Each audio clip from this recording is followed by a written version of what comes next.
Mahinda's empire bore such crests, formed of a dazzling crystalline substance, for which there was no word in the language of Taprobani. The Hindus believed that it was a kind of water, magically transformed, but Kalidasa laughed at such superstitions. That ivory gleam was only 3 days' march away, one along the royal road, through forests and paddy fields, 2 more up the winding stairway, which he could never climb again, because at its end was the only enemy he feared and could not conquer. Sometimes he envied the pilgrims when he saw their torches marking a thin line of fire up the face of the mountain.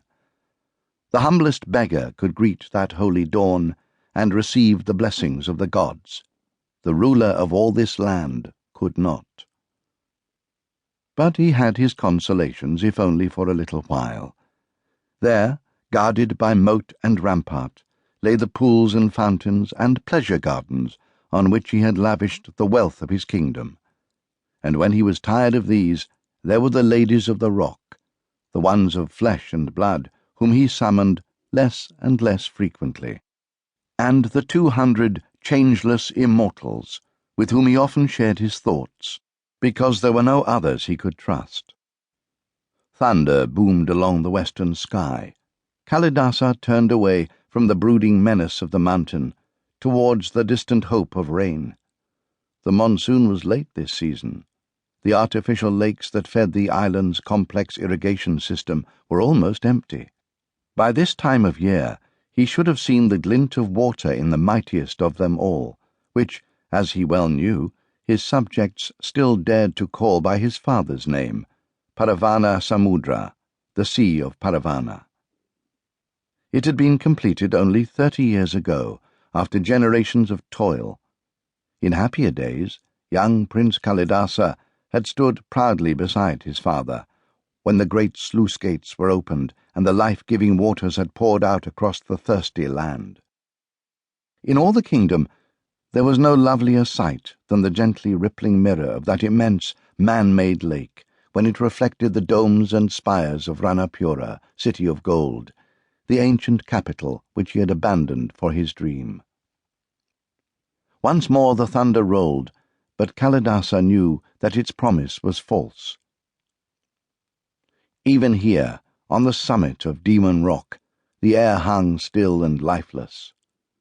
There were none of the sudden random gusts that heralded the onset of the monsoon.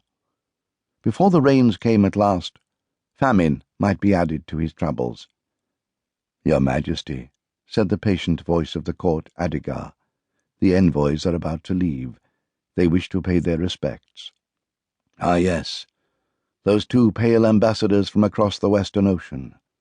He would be sorry to see them go, for they had brought news, in their abominable Taprobani, of many wonders, though none, they were willing to admit, that equaled this fortress palace in the sky. Kalidasa turned his back upon the white-capped mountain and the parched, shimmering landscape, and began to descend the granite steps to the audience chamber. Behind him, the chamberlain and his aides bore gifts of ivory and gems for the tall, proud men who were waiting to say farewell. Soon they would carry the treasures of Taprobani across the sea, to a city younger by centuries than Ranapura, and perhaps, for a little while, divert the brooding thoughts of the Emperor Hadrian.